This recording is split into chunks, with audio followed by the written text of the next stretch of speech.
Halo guys, jumpa lagi dengan saya Matius dalam channel SLD Inspiration.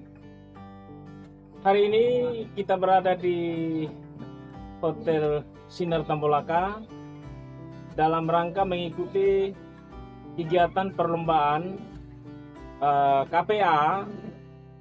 Dalam hal ini kompetisi prestasi akademik yang diselenggarakan oleh Yayasan Tunas Timur Kabupaten Sumba Barat Daya yang diinisiasi oleh seorang Dr. Soleman Lendedapa.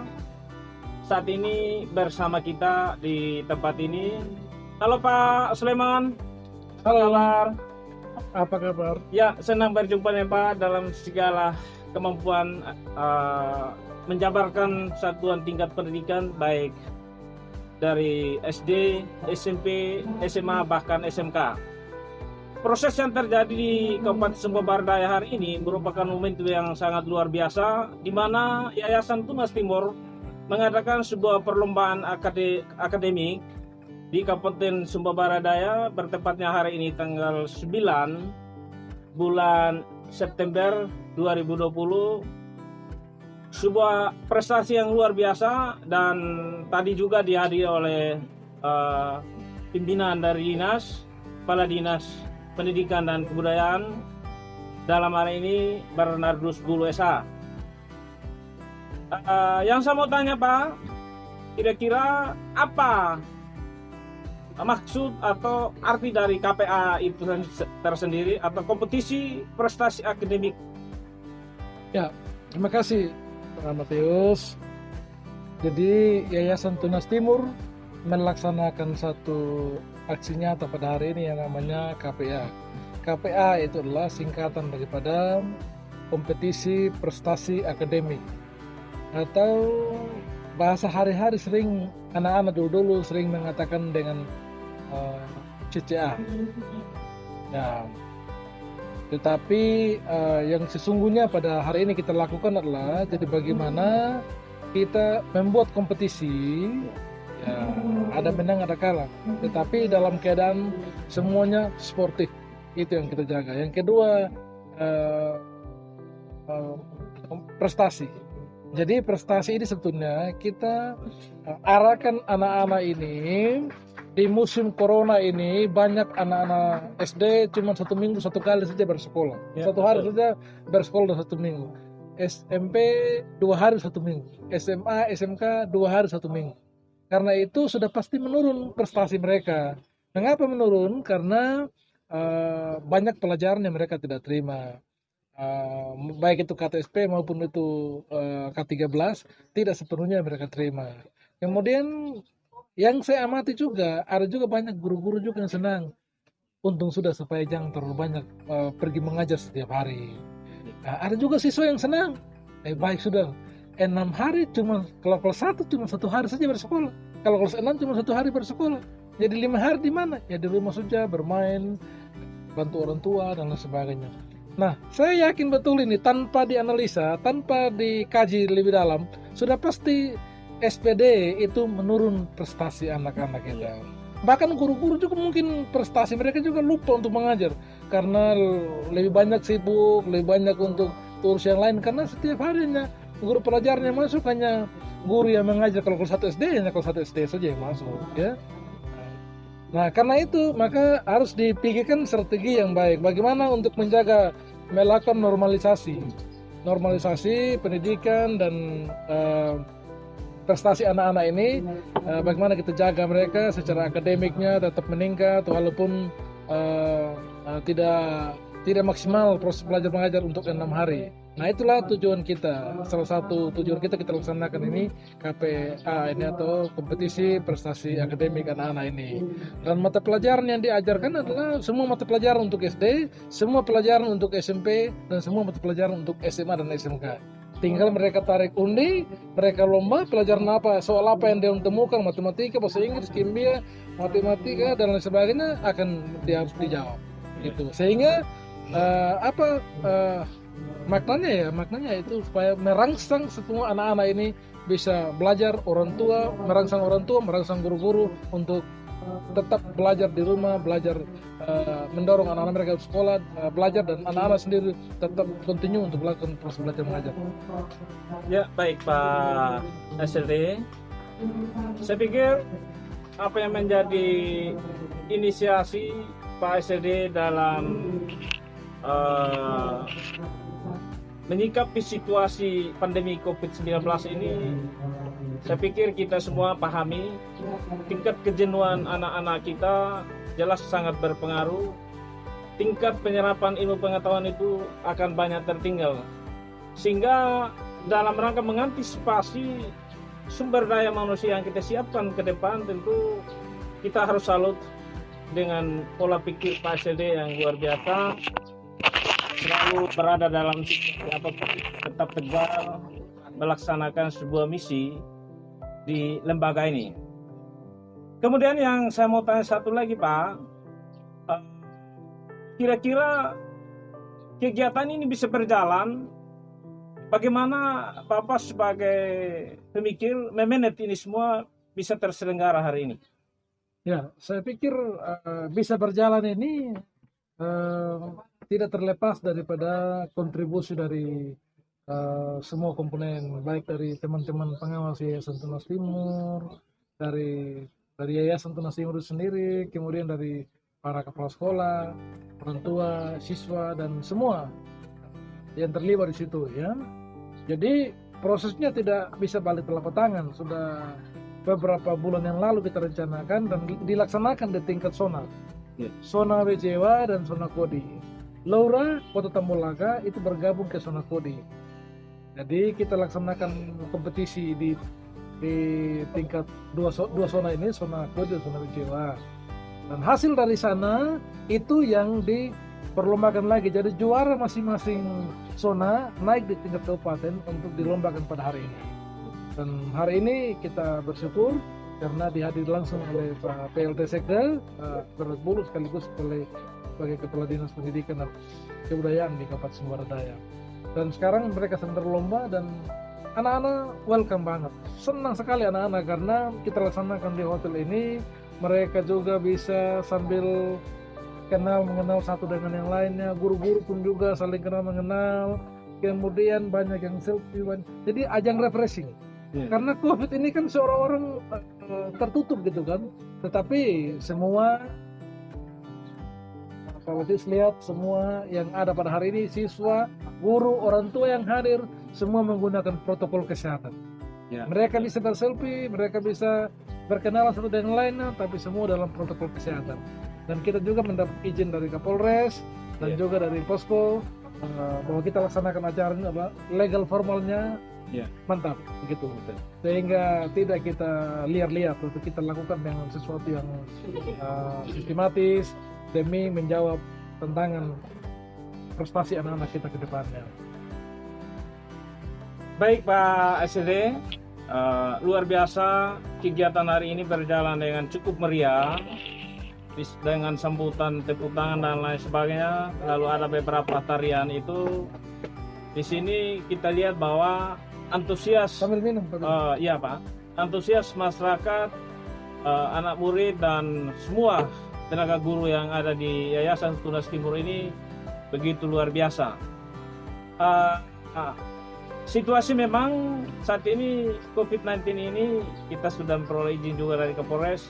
Ya, itu bagian dari prosedur tingkat keramaian, harus ada izin keramaian dari pihak kepolisian, dari Posko, dan ini semua sudah berjalan yang baik. Kemudian APD yang kita gunakan memenuhi standar, yaitu masker juga dilengkapi hari ini dengan cuci tangan, semuanya terangkum. Lalu saya mau tanya satu hal lagi Pak, apa yang menjadi tujuan dan target Bapak sungguhnya dengan kegiatan hari ini yang terselenggara? Tujuan itu ada beberapa poin. Poin pertama itu adalah anak-anak ini harus tetap berprestasi dalam kondisi COVID-19 ini, tetap berprestasi. Cara mereka berprestasi harus menjaga mereka, orang tua harus merangsang, guru harus merangsang mereka, dan juga semua penyelenggara di pendidikan ini harus dirangsang melalui kegiatan ini supaya semua punya kepentingan yang sama untuk memberikan prestasi bagi anak. Yang kedua, selain mereka berprestasi, yang kedua adalah ini bentuk daripada ke depan kita sedini mungkin kita persiapkan anak-anak ini karakter mereka terbentuk dari sedini mungkin dari sekarang. Selain prestasi, mereka hari ini kan ajang kenal satu dengan lainnya, guru-guru pun demikian. Lalu mereka menikmati pada hari ini gitu, sehingga ada metode-metode belajar yang kita lakukan bagi anak-anak kita, sehingga tidak terlalu monoton gitu.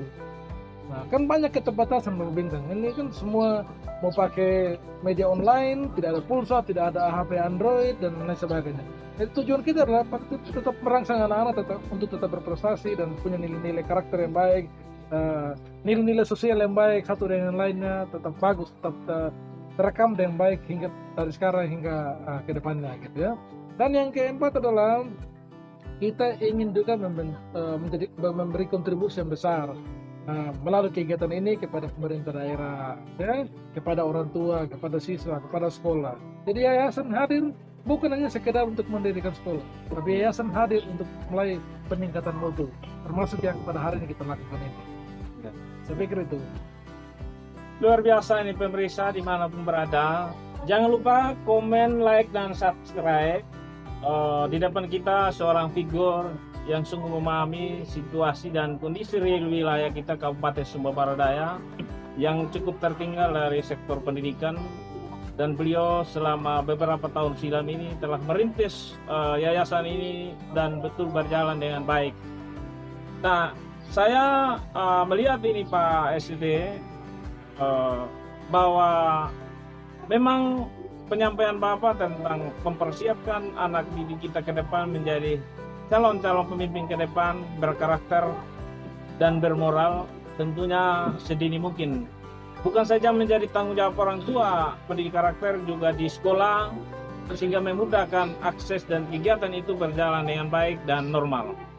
Saya pikir begitu Pak ya, kalau kita hadirin beliau sebagai kepala sekolah, mereka antusias mendukung kegiatan ini, saya pikir satu atap. Nah, yang terakhir Pak, mungkin ada pesan atau sekedar penyampaian Bapak terkait kegiatan hari ini dan seterusnya. Ya, pertama bagi semua kepala-kepala sekolah lingkup Yayasan Tunas Timur, saya berpesan supaya ciptakanlah metode-metode yang baik di sekolah. Seperti kegiatan hari ini, bikinlah KPA di sekolah. Ya. Antar kelas, antar sekolah, kalau itu dilakukan, saya pikir untuk perlombaan yang ke depan, tingkat yayasan di kabupaten ke depannya akan jauh lebih berprestasi lagi ke depannya. Karena ini baru angkatan pertama, Pak. Pertama ini, saya harap ke depannya bisa lebih diperbaiki lagi. Yang kedua, bagi masyarakat, saya berpesan supaya jangan ragu untuk menyekolahkan anak-anak di sekolah-sekolah binaan Yayasan Tunas Timur.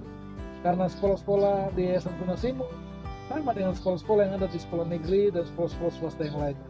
Karena itu jangan ragu lagi menyekolahkan anak-anak kita di sekolah-sekolah Tutim di bawah Yayasan Tunas Timur, dari Kodi Belagar sampai ke Jawa Utara.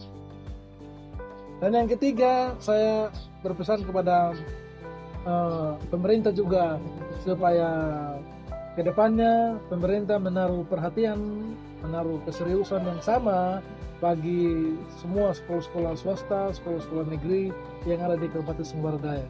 Karena ketika dilakukan pemerataan pembangunan, maka bukan soal yayasan atau sekolah negeri atau sekolah swasta yang untung, tetapi seluruh masyarakat akan mendapatkan multiplier effect yang besar dari suatu aktivitas yang dilakukan misalnya di Kodi Belagar. Itu membantu bukan hanya guru, tapi membantu masyarakat di sana, karena guru memperoleh penghasilan, akan membantu keluarganya, membantu ponakannya, membantu adiknya, membantu orang tuanya. Bantu kepada sekolah di situ akan memajukan wilayah itu, misalnya jalan akan cepat diaspal, listrik akan cepat masuk, dan banyak orang yang akan membangun rumah di dekat-dekat sekolah. Jadi banyak dampaknya. Jadi dari 60 sekolah yang kita dirikan sekarang, multiplier efeknya besar sekali, sangat besar sekali Pak Bintang. Betul. Kemajuan yang telah dicapai sekarang banyak jalannya telah diaspal karena ada sekolah di situ. Betul. Banyak listrik telah masuk karena ada sekolah di situ. Iya. Banyak air bersih sudah masuk karena ada sekolah di situ. Ya, Iya. banyak orang sudah membangun rumah di sekitar sekolah. Banyak yang sudah membuat rumah kos di sekitar sekolah. Banyak yang sudah buka toko-toko kecil, pondok-pondok di sekitar sekolah. Betul. Dan banyak perubahan sikap. Iya. Perubahan sikap masyarakat telah banyak saat ini. Betul. Dan dulunya waktu belum ada sekolah, ya dia pagi-pagi dia bangun badan telanjang ke jalan kaki dengan beroda, ya. Iya. Sekarang nanti orang bilang apa? Jadi Iya. pagi-pagi dia sudah mandi, dia sudah pakai baju yang bagus di sekitar Pola sekolah. hidup yang lebih Jadi baik. perubahan budaya hidup masyarakat sebetulnya ikut terpengaruh, Iya. ikut menjadi positif sekarang dengan hadirnya sekolah-sekolah di Betul. setiap wilayah.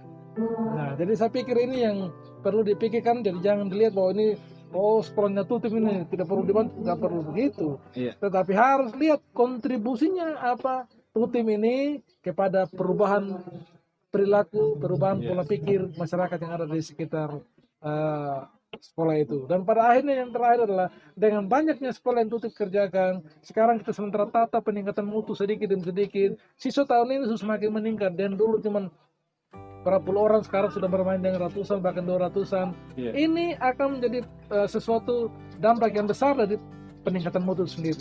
Iya. Jadi awal-awal masih sisanya sedikit, sekarang sudah mulai meningkat. Dulu hanya pakai kantor desa, hanya pakai orang punya rumah untuk sekolah, sekarang sudah gedungnya sudah semi permanen dan sudah gedung permanen. Dan ini belum ada intervensi pemerintah. Kalau ke depan ada intervensi pemerintah lagi, saya percaya ke depannya lebih maju ini sekolah-sekolah tutim, dan yang untung adalah bukan ketua yayasannya, tapi yang untung adalah masyarakat SPD-nya, dan masyarakat yang punya masyarakat SPD adalah pemerintah daerah. Iya. Ya, saya pikir itu. Terima kasih. Ya, demikian wawancara singkat kami dengan Pak Dr. Sulaiman Lendedapa dalam channel SLD Inspiration di sektor pendidikan. Banyak hal yang beliau telah kaji dan presentasikan kepada kita sekalian. Semoga ini menjadi buah pemikiran yang baik untuk bisa digunakan baik di tingkat desa, kecamatan, sampai pada pemerintahan, karena pendidikan itu menciptakan hal-hal yang ikutannya multiply effect yang beliau sampaikan itu sungguh benar, dan itu sudah terjadi di mana-mana. Demikian penyampaian saya. Selamat, sukses, terus kita berkembang dan terus kita majukan wilayah ini dalam segala sektor-sektor yang lain lagi.